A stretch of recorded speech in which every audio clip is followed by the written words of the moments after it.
मैंने दो छोटी छोटी सांप पाले थे, एक हरी और एक सफ़ेद। जब मैं रात को सोता हूँ तो हमेशा महसूस होता है कि दो ठंडी चीज़ें मेरे पूरे शरीर के चारों तरफ लिपट जाती हैं और साथ में कुछ आवाज़ें भी आपस में बात करती रहती हैं। आज मेरी बारी है, ये कहते ही मुझे हल्की सी झंझनाहट महसूस होती है। फिर अचानक मैं एक ऐसे सपने में गिर जाता हूँ जहाँ दिमाग पूरी तरह टूट चुका होता है, जैसे कोई डूबता हुआ इंसान किसी भी सहारे को पकड़ने की कोशिश कर रहा हो, लेकिन मेरे सपने में आखिरी चीज़ जो मैं पकड़ता हूँ वो दो ठंडे पैर होते हैं। छोटे बदमाश, तुम बिल्कुल ओबीडियंट नहीं हो। असल में तुम इतने लालची हो कि दोनों को ही चाहते हो। कुछ दिन पहले की बात है, मैं दो सफ़ेद चूहे जो लैब से लाया था उन्हें छोटे से एक्वेरियम में डाल रहा था। खाओ। उस एक्वेरियम में दो सांप, एक हरा और एक सफ़ेद, जो हाथ जितने मोटे थे, पेड़ की टहनियों पर लटके हुए थे और हीट लैंप के नीचे आलस से धूप सेंक रहे थे। लेकिन उन्हें चूहों में बिल्कुल भी इंटरेस्ट नहीं था। उन्होंने बस एक बार उन्हें देखा और फिर आंखें बंद कर लीं। कोने में अभी भी वो सफ़ेद चूहे पड़े थे जिन्हें मैंने पिछली बार डाला था। फ़र्क सिर्फ इतना था कि अब वो सांस नहीं ले रहे थे। मैंने उन मरे हुए चूहों को चेक किया और पता चला कि सबकी गोल ब्लैडर फटी हुई थी। इसका मतलब वो डर के मारे मर गए थे। शुरुआत में मुझे डर था कि अगर ये दोनों सांप ना खाएं ना पिएं तो मर जाएंगे, लेकिन कुछ समय तक उन्हें पालने के बाद मैंने देखा कि वो बिल्कुल ठीक हैं, बल्कि उनमें ग्रोथ के साइंस भी दिख रहे थे। फिर भी मैं हर हफ्ते उन्हें दो चूहे लाकर देता हूँ, कहीं उन्हें भूख ना लगी हो। मैं खुद से ज़्यादा उनकी चिंता करता हूँ क्योंकि मेरे ग्रेजुएशन के लिए वो बहुत ज़रूरी हैं। मैंने समय देखा, लगभग 6 बजने वाले थे। धत तेरे की, मैं लेट हो जाऊंगा। जल्दी से हाथ धोकर मैंने अपना बैग उठाया। विडॉन मेरा मजाक उड़ा रहा था। इतनी जल्दी किस बात की है? क्या किसी खूबसूरत लड़की से मिलने जा रहे हो? मैं शर्म से लाल हो गया। बेकार की बातें मत करो। सिजाइए बस मुझे थैंक्स कहना चाहती है क्योंकि मैंने उसका कंप्यूटर ठीक किया था। ठीक है, और परेशान नहीं करता। तुम दोनों की शादी का इंतजार रहेगा। खाना खिलाना मत भूलना। हम दोनों मजाक कर रहे थे, लेकिन हम में से किसी ने भी ये नोटिस नहीं किया कि उसी वक्त फाइबर ग्लास टैंक में रखी वो दो छोटी सांपों ने अपनी आंखें खोल दी थीं। वो मुझे ठंडी नज़रों से देख रही थीं। मैं रात 11 बजे डॉर्मेट्री लौटा। वीडन पहले ही सो चुका था। मैंने बहुत ध्यान से अपने हाथ और पैर धोए। जब मैं वापस आया तो टैंक में बैठी सांप मुझे घूर रही थी। मैं जहां भी जाता उसकी नज़र मुझे फॉलो करती। उसकी ठंडी नज़र ने मेरे अंदर बिना वजह एक सिहरन पैदा कर दी। सच में कोल्ड ब्लडेड एनिमल्स ऐसे ही होते हैं। मैंने उन्हें इतने समय तक पाला, फिर भी मुझे उनसे कोई लगाव महसूस नहीं होता। लेकिन बिस्तर पर लेटने के बाद अचानक मुझे नींद नहीं आई। शाम को मैं अपनी सीनियर के साथ कैफेटेरिया गया था और मैं आम तौर पर कॉफ़ी नहीं पीता, इसलिए जैसे ही पीता हूँ नींद गायब हो जाती है। अधनींद में मुझे महसूस हुआ कि कोई मेरे बेड की कर्टन खोल रहा है। मैं हिलना चाहता हूँ लेकिन हिल नहीं पाता। फिर कुछ मेरी रज़ाई के अंदर घुसता है, फिसलता हुआ, चिकना। इस इंसान से दूसरी औरतों की स्मेल आ रही है। कितना डिस्गस्टिंग। मैंने नहा लिया है, मुझसे कोई स्मेल नहीं आ रही। मैं चक्कर में हूँ और अनजाने में उनके अजीब थॉट्स में घुस जाता हूँ, लेकिन मैं अपनी आंखें भी नहीं खोल पा रहा। लगता है हमने इसके साथ बहुत ज़्यादा नरमी दिखाई है। हमने इसे इसकी असली पहचान का एहसास नहीं होने दिया। दाईं तरफ से एक आवाज़ आती है, उतनी ही ठंडी, बस बाईं आवाज़ से थोड़ी भारी। लगता है आज हम डेमा माओ का ख्याल रखने वाले हैं। जब उसने ख्याल रखने कहा तो बाईं आवाज़ में हल्की सी मुस्कान थी, जैसे ये उसके लिए बहुत खुशी की बात हो। मेरे अंदर इंस्टिंक्टिवली डर पैदा होने लगा। ये सपना मेरे पूरे जीवन का सबसे डरावना सपना था। धुंधला सा मुझे लगा जैसे दो लड़कियों की आवाज़ें किसी बात पर झगड़ रही हैं, फिर जैसे कोई मान जाता है और उसके बाद मुझे हल्का सा दर्द महसूस होता है। ऐसा लग रहा था जैसे मेरी एनर्जी खींची जा रही हो। इतना रियल कि ये सपना और भी ज़्यादा कंफ्यूजिंग हो गया। मैं एक डूबते हुए इंसान की तरह ऊपर नीचे हो रहा था। गहरी सांस लेने की कोशिश करता, लेकिन सांस ही नहीं ले पा रहा था। तभी एक औरत हल्के से हंसी। उस हंसी ने जैसे मेरे अंदर कुछ एक्टिवेट कर दिया। ये पहली बार नहीं था जब मैंने ऐसा सपना देखा था। मैंने हाथ बढ़ाया। छोटे डे, तुम बहुत शरारत कर रहे हो। कितने लालची हो तुम। उनकी हंसी ने मेरी रूह जमा दी। अचानक एक म्यूजिक बजने लगा। घुटन और दम घुटने का एहसास एक पल में गायब हो गया। मैं झटके से उठ बैठा और देखा कि सुबह हो चुकी थी। सूरज की रोशनी पर्दे पर पड़ रही थी और मेरे दिल का डर धीरे धीरे खत्म हो रहा था। वो म्यूजिक वीडन का अलार्म था। उस वक्त मुझे कभी नहीं लगा था कि अलार्म इतना अच्छा लग सकता है। वो मेरे लिए किसी सेवियर से कम नहीं था, क्योंकि वो सपना बहुत ज़्यादा रियल था, जैसे सच में हुआ हो। मैंने नीचे देखा। बिस्तर थोड़ा बिखरा हुआ था और उस पर पानी का दाग था। शायद मैं जागने के लिए बहुत तड़प रहा था। तभी विडोन ने भी पर्दे खोल दिए, चश्मा ठीक किया और तुरंत एक्वेरियम में रखी दोनों सांपों को देखा।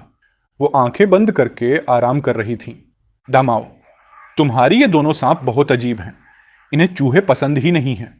वो दोनों चूहे कोने में सिमटे हुए हैं। उनकी छोटी लाल आंखों में डर भरा हुआ है। हाँ, ये सच में अजीब है। मेरा नाम डेमाओ है और मैं बायोलॉजी में मास्टर स्टूडेंट हूँ, सेकेंड ईयर में। मैंने इन दोनों सांपों को कुछ समय पहले पहाड़ों में पत्थर इकट्ठा करते हुए पाया था। ये किसी भी नॉन स्पीसीज से बिलोंग नहीं करती। उस समय मेरे सुपरवाइजर युगी मेरे साथ थे और एक क्यूट जूनियर भी थी जो मुझसे 1 साल छोटी है। बड़े भाई दाओ, तुम्हें अपनी ग्रेजुएशन थीसिस के बारे में कोई चिंता नहीं है? कंपेनेरा वाकई में स्वीट और अडोरेबल है। जब भी वो मुस्कुराती है उसके गालों पर 2 छोटे छोटे डिंपल पड़ते हैं। वो पता नहीं कब चुपचाप मेरे बिल्कुल पास आ गई थी। जब मैंने मुड़कर देखा तो मेरा चेहरा उसकी चीख के बिल्कुल करीब था। मैं तो एकदम डर गया और तुरंत पीछे हट गया। खुद को संभालने की कोशिश की, पर तभी अचानक कंपेनेरा थोड़ी ज़्यादा इंसिस्ट करने लगी। उसने मुझे एक अजीब सी मुस्कान के साथ देखा और ना जाने क्यों मुझे लगा जैसे मैं उसके जादू में फंस गया हूँ। मैंने मुड़कर अपने सुपरवाइज़र को देखा। सुपरवाइज़र के हमेशा शांत रहने वाले चेहरे ने बस हल्का सा सिर हिलाया। दमाओ, अगर तुमने एक नई स्ट्रेन खोज ली तो ये तुम्हारी लाइफ का सबसे बड़ा साइंटिफिक अचीवमेंट होगा। तुम्हारा नाम टेक्स्ट बुक्स में लिखा जाएगा, साथ ही तुम्हारी खोजी हुई ये 2 छोटी छोटी सर्पेंट्स भी। साइंटिफिक रिसर्च के फील्ड में कौन ऐसा नहीं चाहता, लेकिन मेरी इमीडिएट प्रायोरिटी तो बस ग्रेजुएट होना है। इसलिए मैं इन्हें वापस ले आया और डॉर्म में ही पालने लगा। लकीली वैन भी मेरी तरह बायोलॉजी का पोस्ट ग्रेजुएट स्टूडेंट है। हालांकि उसका सुपरवाइज़र अलग है, पर फिर भी वो मेरे थॉट्स को समझ सकता है। वार्डन भी कुछ फॉक्सेस पालता है, बस स्पीसीज अलग होने की वजह से उसके फॉक्सेस सिर्फ लैब में रखे जा सकते हैं। लेकिन मुझे थोड़ी चिंता है। लगभग 6 महीने हो चुके हैं इन्हें लाए हुए। ये दोनों स्नेक्स लगभग हर दिन ऐसे रहते हैं जैसे हिबरनेशन मोड में स्टक हों। कोई भी यूजफुल ऑब्जर्वेशन नहीं मिलता। मेरे पास ग्रेजुएशन के लिए सिर्फ 1 साल बचा है। उसके बाद भी मुझे डेटा का कंपैरेटिव एनालिसिस करना होगा।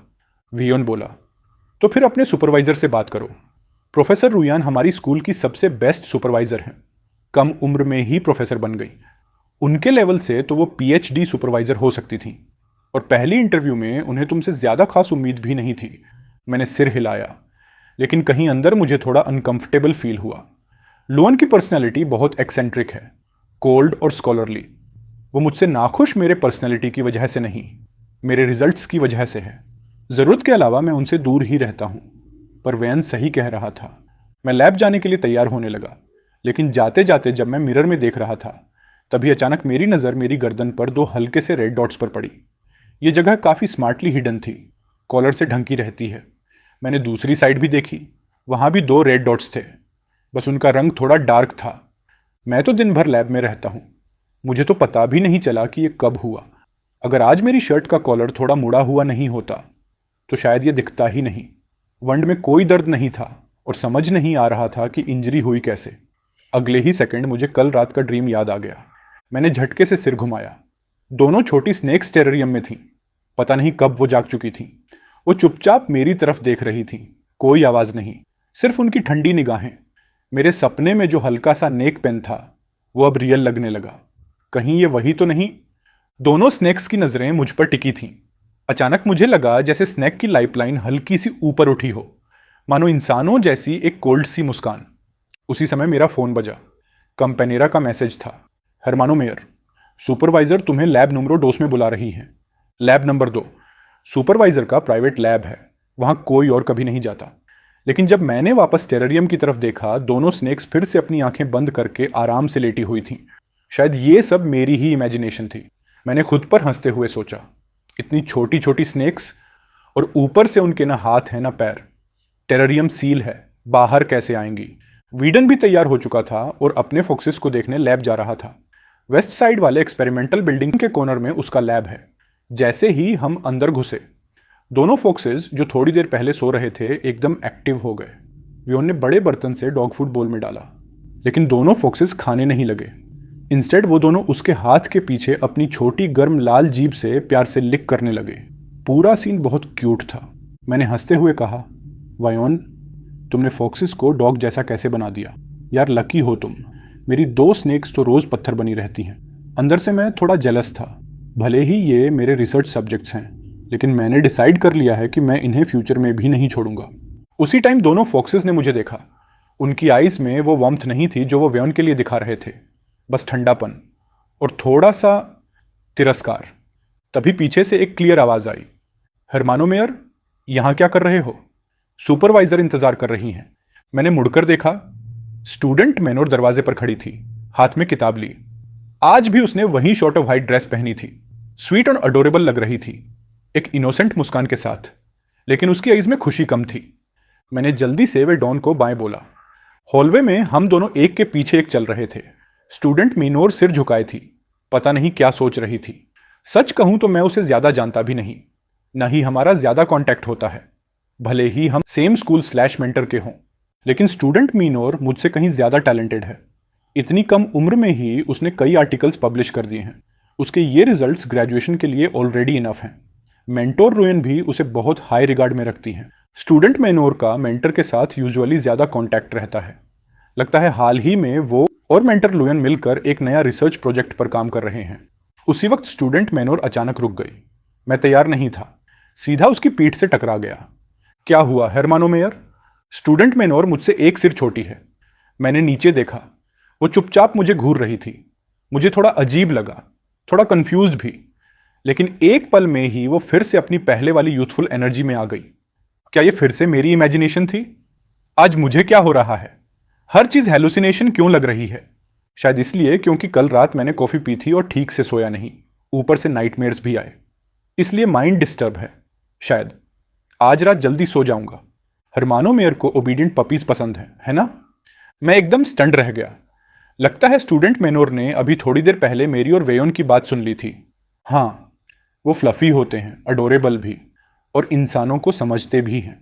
ये बोलते ही मुझे अपनी दोनों स्नेक्स याद आ गईं और थोड़ा फ्रस्ट्रेशन फील हुआ। ह्यूमैनिटी, असल में स्नेक्स भी इंसानों को समझती हैं, पता है। हरमानो मेयर दाओ को नहीं पता। उनमें भी 7 इमोशंस और 6 डिजायर्स होते हैं, खुशी, गुस्सा, दुख और हैप्पीनेस। स्टूडेंट मेनोर अचानक मेरे पास आ गई। मैं इंस्टिंक्टिवली एक कदम पीछे हटा, लेकिन पैर फिसल गया और मैं लगभग गिर ही गया था। स्टूडेंट मेनोर ने मेरा हाथ पकड़ लिया और अपने 2 छोटे टाइगर टीथ दिखाते हुए एक स्वीट स्माइल दी। हरमानो मेयर दाइमा माओ, केयरफुल रहो। मेरा चेहरा लाल हो गया। मैं जल्दी से उससे अलग हुआ और बोला, धन्यवाद। तभी पीछे से सुपरवाइजर की आवाज गूंजी, ठंडी और हल्के डिस्गस्ट के साथ, तुम लोग क्या बात कर रहे थे? उसी समय लैब नंबर 2 का दरवाजा खुला। सुपरवाइजर दरवाजे पर खड़ी थीं। उनकी नजर मेरे पूरे शरीर पर ठंडी तरह से घूम गई। पता नहीं क्यों, लेकिन मुझे उनसे अजीब सा डर लगता था, खासकर उनकी आंखों से, बिल्कुल स्नेक जैसी कोल्ड। स्टूडेंट मेनोर बोली, मैं बस हेरमानो मेयोर दा माओ की गलत सोच को करेक्ट कर रही थी। सुपरवाइजर ने मेरी तरफ देखा। विनविन सही कह रही है। मैं जल्दी से बोला, सुपरवाइजर, मेरा वो मतलब नहीं था, बस मुझे लगता है कि वो दोनों स्नेक्स थोड़ी स्ट्रेंज हैं। आगे मैं कुछ कह नहीं पाया। क्या कहता कि वो दोनों स्नेक्स अक्सर औरतों में बदलकर मेरे सपनों में आती हैं। कोई भी यकीन नहीं करता। क्या अजीब है उनमें। सुपरवाइजर की नजर मुझ पर टिक गई। ऐसा लगा जैसे वो मुझे अंदर तक देख रही हो। मुझे अचानक शर्म और कंफ्यूजन फील होने लगा, जैसे उसने मेरे सबसे सीक्रेट सपने देख लिए हों। और सच कहूं तो मैं पहले से ही थोड़ा प्लेजर की तरफ झुका हुआ था, तो ये फीलिंग और वियर्ड हो गई। या फिर हेरमानो मेयर ने कुछ और डिस्कवर किया है। मैंने खुद को संभाले रखा। विनिंग की सांस मेरे कान के पास लगी। मुझे गुदगुदी सी हुई, लेकिन मैं हटने में शर्म महसूस कर रहा था। इस वक्त मैं सुपरवाइजर की पियर्सिंग नज़र और विनिंग बिन की मुस्कान के बीच फंसा हुआ था। एस्केप ही नहीं कर पा रहा था। डैन माओ, इस प्रोसेस में डिफिकल्टीज आना नॉर्मल है। निंगिन सही कह रही है, स्नेक्स में भी इमोशंस होते हैं। तुम्हें बस धीरे धीरे उन्हें समझना है। यह प्रोसेस बहुत इंटरेस्टिंग होगा। मैं और निंगिन तुम्हारे साथ हैं। मुझे थोड़ा हेजिटेट करते देख सुपरवाइजर ने मेरे कंधे पर हाथ रखा। अचानक मुझे थोड़ा गिल्ट फील हुआ। इंडस्ट्री की सबसे कैपेबल रिसर्चर मेरी सुपरवाइजर है, और मेरे पास इतनी कैपेबल पार्टनर भी है। मैं उन्हें डिसअपॉइंट नहीं कर सकता। मुझे याद आया जब मेरा इंटरव्यू हुआ था। दमाओ, मैं तुमसे बहुत सेटिस्फाइड हूं। तुम बेस्ट चॉइस हो। मेरी प्रॉब्लम सॉल्व करने के बाद सुपरवाइजर ने मुझे और विनिंग बिन को बताया कि उन्हें हमारी मदद चाहिए। एक सैंपल शिफ्ट करना है। Normally research samples lab building में ही ब्रीड और मेंटेन होते हैं, लेकिन सुपरवाइज़र के लैब में उनका खुद का ब्रीडिंग एरिया है। ये पहली बार था जब मैं लैब नंबर 2 में आया था। ये एक स्पेशियस लैब था, कई सेक्शंस में divided. Operation area, cultivation area, feeding area, और सबसे अंदर फ्लोर से सीलिंग तक ग्लास कंटेनर्स थे जिनमें अलग अलग तरह की स्नेक्स पाली जा रही थीं।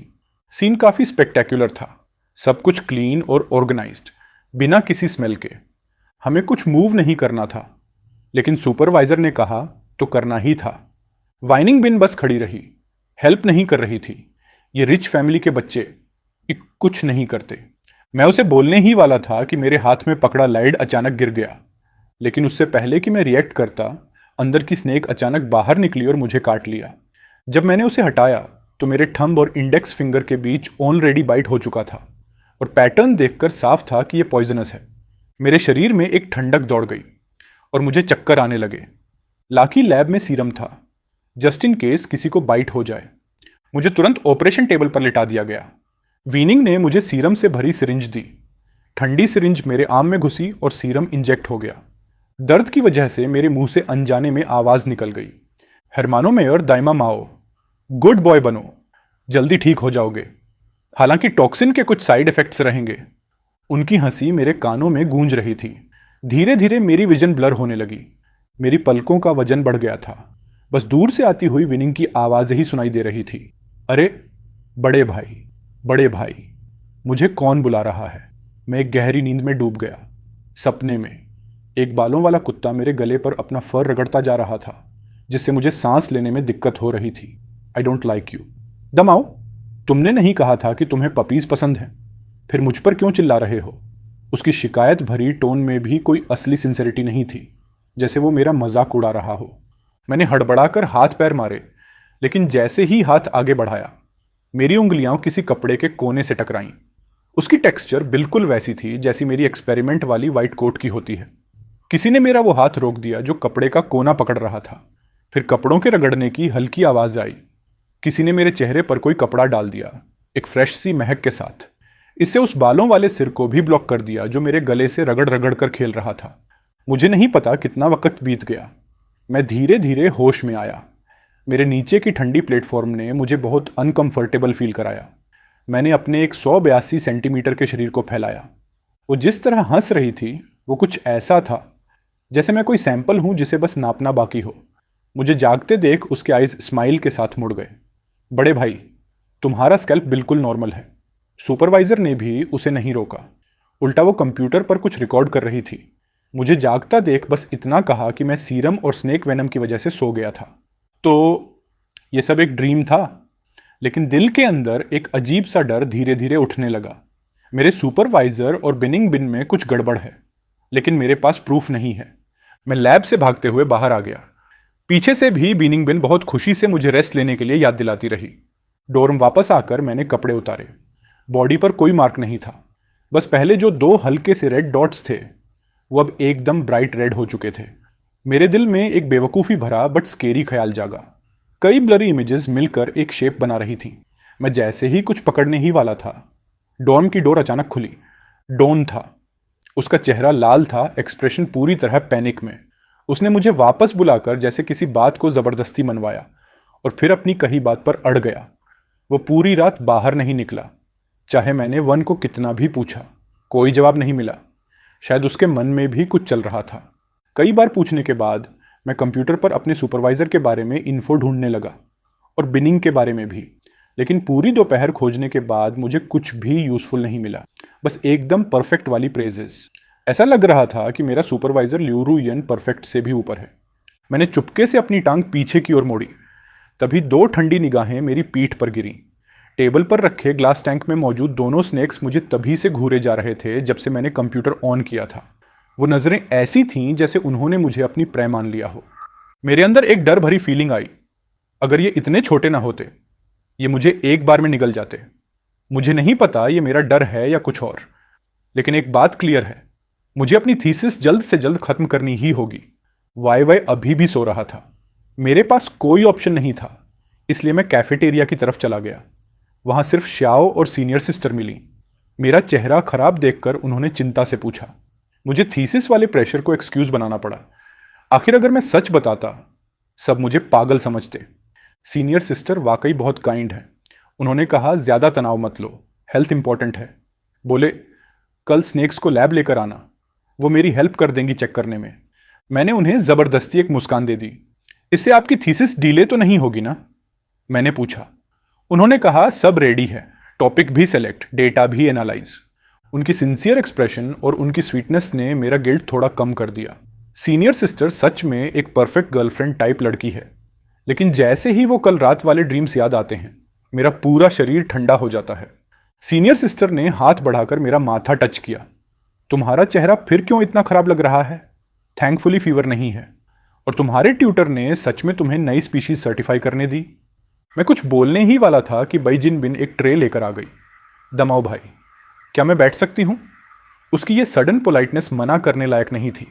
सीनियर सिस्टर को भी वो पसंद थी। Brainy, cute, sweet. कोई गार्ड नहीं रखेगा ऐसे इंसान के खिलाफ। मैं चाहता नहीं था कि वो बैठे, पर रोकने का कोई रीज़न नहीं था। लकीली बैठने के बाद उसने मुझसे हार्डली कोई बात की, उल्टा सीनियर सिस्टर के साथ ही फन के साथ चैट करती रही। बिन, तुम इतना कम क्यों खाती हो? बस वेजीज और सूप, मेन डिश भी नहीं? और पूरे टाइम उसने एक भी बाइट नहीं लिया, जैसे ट्रे सिर्फ बैठने का एक्सक्यूज थी। भाई जिनबिन ने मुझे एक शरारती नज़र से देखा। उसकी आंखों में एक अजीब सी चमक थी। सीनियर सिस्टर को लगा वो मिडनाइट स्नैक्स की बात कर रही है, इसलिए उन्होंने उस बात को सीरियसली नहीं लिया। सिर्फ मुझे लगा कि वो कुछ इशारा कर रही है। मैंने जल्दी से बोला कि मैं फुल हूँ और उठकर निकलने लगा, पर बाई जिनबिन ने मुझे रोक लिया। भैया दामाओ, ट्यूटर तो बिजनेस ट्रिप पर है, अब बस हम दोनों ही तो हैं। अगर तुम्हें कुछ चाहिए एनी टाइम मेरे पास आ जाना। पर मैं उस पर भरोसा कैसे करता? उसकी स्वीट सी शक्ल के नीचे कुछ ऐसा छुपा है जो मुझे अंदर तक डरा देता है। डॉर्म में बीन इन दिनों बिल्कुल डाउन पड़ी रहती है, हमेशा हीट लैंप के नीचे सोती रहती है। शुरुआत में तो मुझे लगा कि वो मर गई है। मैंने कांच पर हाथ लगाया, तब जाकर उसने मुश्किल से आंख खोली, फिर वापस बंद कर ली, जबकि दूसरी हरी वाली स्नेक और ज़्यादा एक्टिव हो गई है। इन दिनों मैं भी ठीक से सो नहीं पाया। हमेशा लगता है कि रात में कुछ सपने में मुझे घोंट रहा है, पर उठते ही सब भूल जाता हूँ। दिमाग भी अजीब सा भारी रहने लगा है और गर्दन की वो चोट भी ठीक नहीं हो रही। कहीं पहले वाली जहरीली स्नेक का पॉइजन अभी तक निकला ही नहीं। इसी तरह कंफ्यूज सा मैं कई दिनों से लैब नहीं गया। फ़ोन खोला तो सी का मैसेज देखा। वो चाहती थी कि मैं स्नैक्स लैब ले आऊं, वो मेरी हेल्प करेगी। हाँ, मैं ये कैसे भूल गया था। पर सफ़ेद स्नेक शायद सब समझ रही थी। उसकी आइज़ बिल्कुल रिजेंटफुल थीं। लैब पहुंचते ही मेरा दिमाग थोड़ा क्लियर हुआ। सिगी ने पूछा तो मैंने बहाना मार दिया कि तबीयत खराब थी, इसलिए कई दिनों से बिस्तर पर पड़ा था। इन दिनों लगभग रोज़ 10 घंटे से ज़्यादा सो रहा हूँ। स्लीप खराब है, ये चलो ठीक है, पर जागते हुए भी दिमाग धुंधला क्यों लगता है? वे लाइन फैमिली इश्यूज़ की वजह से चली गई है। डॉर्म में अब अकेला मैं ही हूँ। इतने दिनों से मैं सिर्फ वेस्टिंग टाइम कर रहा था। SII को मुझसे ज़्यादा एक्सपीरियंस है। उसने दोनों स्नेक्स लिए और एक्सपेरिमेंट्स शुरू कर दिए। वाइट स्नेक लगातार रेजिस्ट कर रही थी तो साई ने उसे पकड़ लिया। वो पागलों की तरह शरीर मोड़ रही थी। उसकी आइज़ पागलपन से भरी हुई सिर्फ मेरी तरफ देख रही थी। ग्रीन स्नेक जो लिपटी हुई थी उसे भी सी ने खींचकर सीधा किया। सी की हर मूवमेंट काम और फास्ट थी। डोंट वरी, ये बस स्नेक्स हैं, इन्हें नहीं लगता कि हम इन पर हार्श हैं। साई ने मुझे कंफर्ट किया। उसे लगा कि मैं स्नेक्स के लिए सैड हूं। आखिर मुझे थीसिस भी डिफेंड करनी है। स्नेकर्स लैब में रख दी गई। अजीब बात, उस रात के बाद से मुझे वो सफोकेटिंग नाइटमेयर्स बिल्कुल नहीं आए। मेरा माइंड भी धीरे धीरे बेहतर होने लगा। लेकिन दूसरी तरफ स्नेक्स विजिबल कमज़ोर हो गई। ग्रीन वाली भी एक कोने में सिकुड़ कर बैठी रहती। शरीर का वजन इतना गिर गया कि उसकी स्किन ढीली होकर लटकने लगी। और वो दोनों अब भी मैंने जो वाइट माइस दिए उसे खाती नहीं थीं। बस जब मुझे देखती उनकी आंखों में एक अजीब चमक आती जो डराने वाली थी, जैसे वो मुझे जिंदा ही निगल लेना चाहती हूँ। सुबह फ़ोन की रिंगटोन ने मुझे उठा दिया। देखा तो बहुत सारी मिस्ड कॉल्स और मैसेजेस पड़े थे। पहले मैसेजेस खोले, सीनियर ने भेजे थे। दमाओ, ग्रीन स्नेक ने फाइनली कुछ खाया नहीं, शक किया है। वाइट माउस की पूरी ब्लड उसने चूस ली। तुमने सच में नई स्पीसीज खोजी है। साथ में एक फोटो भी थी। वाइट माउस पूरा ड्राई, जैसे लाइफ खींच ली गई हो। ग्रीन स्नेक की आईज पूरी ब्लड शॉट, कैमरा की तरफ घूरती हुई। खाने के बाद भी उसमें कोई सेटिस्फैक्शन नहीं दिखा, बल्कि और क्रोध भरा लग रहा था। पर मुझे खुशी नहीं हुई, क्योंकि मुझे अपने गर्दन के रेड डॉट्स याद आ गए। मैंने डिस्टेंस नाप कर देखा, 2.8 सेंटीमीटर, बिल्कुल वही डिस्टेंस जो बाइट मार्क्स में होती है। पर मैं तो रोज ग्लास टैंक अच्छी तरह बंद करता हूँ। मैंने आंखें बंद करके डीप सांस ली, बाकी मैसेजेस खोले। वो बिनिन और सुपरवाइजर के थे। वैनिन ने रात भर मैसेज पे मैसेज भेजे थे। भैया लैब नंबर 2 आ सकते हो, हेल्प चाहिए, भैया बचाओ, मुझे तुम्हारी ज़रूरत है, भैया मैं नहीं सह पा रही। आखिरी मैसेज सीनियर के मैसेज आने से पहले का था। सुपरवाइजर का एक ही मैसेज, फ़ोन उठाओ। फ़ोन का पूरा वाइट अवतार देखते हुए मैं कुछ नहीं बोला, बस बाहर निकल गया। मिस्ड कॉल्स देखने की ज़रूरत ही नहीं, दोनों की ही होंगी। अगले ही पल 2 नाम दिमाग में कौंधे, श्याओ श्याओ बाय। मैं वेयोन के पास नहीं गया, बल्कि सीधा लैब नंबर 2 पहुंचा। दरवाज़ा खुला था। बाहर पूरी तरह सुबह नहीं हुई थी। कमरा भी हल्की रोशनी में डूबा था। बस कंप्यूटर की स्क्रीन चमक रही थी। एक्साइटमेंट में मैंने ध्यान ही नहीं दिया कि रात भर कंप्यूटर को स्लीप किसने नहीं होने दिया। मैंने कंप्यूटर में अपना नाम सर्च किया। एक फोल्डर तुरंत खुला, उस पर लिखा था डाइमाओ। दिल तेज धड़कने लगा, जैसे अब सच मेरे हाथ में आने वाला था। कंसंट्रेशन में मैं ये नहीं देख पाया कि पीछे कोई कितनी धीरे धीरे पास आ रहा है, और जब तक मुझे एहसास हुआ कोई मुझे पीछे से जोर से पकड़ चुका था। भैया वीनिंग बिन थी, जो कह रही थी कि वो मरने वाली है, वो तो बिल्कुल ठीक ठाक खड़ी थी। वो मेरे कंधे पर झुकी। उसकी सांस ठंडी थी और उसमें खून की हल्की सी स्मेल घुली थी। ये स्मेल मुझे पहले भी महसूस हुई है। ये ह्यूमन जैसी नहीं, बिल्कुल उन वाइट माइस जैसी जिनको मैं डिसेक्ट करता था। पहले क्यूरियोसिटी में मैंने उससे पूछा भी था ये किसकी स्मेल है, पर तब विनिंग बड़ी मिस्टीरियस बनी रहती थी। बस इतना बोलती कि डायरेक्शन मिल गई है, बस आर्ग्यूमेंट कर रही हूँ। तब तो मैं जेलस भी हुआ था, पर अब कुछ भी जानना नहीं चाहता। मैं निकलना चाहता था, पर निकल नहीं पा रहा था। उसने मेरे कान के पास आकर विस्पर किया, मेरी थीसिस का टॉपिक है ह्यूमंस और स्नैक्स के बीच इमोशनल कनेक्शन। बताओ क्या एक स्नैक इंसान से प्यार कर सकती है, या इंसान स्नैक से? मैं बिल्कुल फ्रीज हो गया। ये लड़की नॉर्मल नहीं है। काम के नीचे एक ऐसी एग्रेशन उबल रही है जो किसी भी पल फट सकती है, और मैं जो भी जवाब दूं वो मुझे पकड़ कर रखेगी। भैया दाइमा माओ, तुम चुप क्यों हो? क्या तुम्हें मेरे लिए कुछ भी फील नहीं होता? मैंने तुम्हें बुलाया था, पर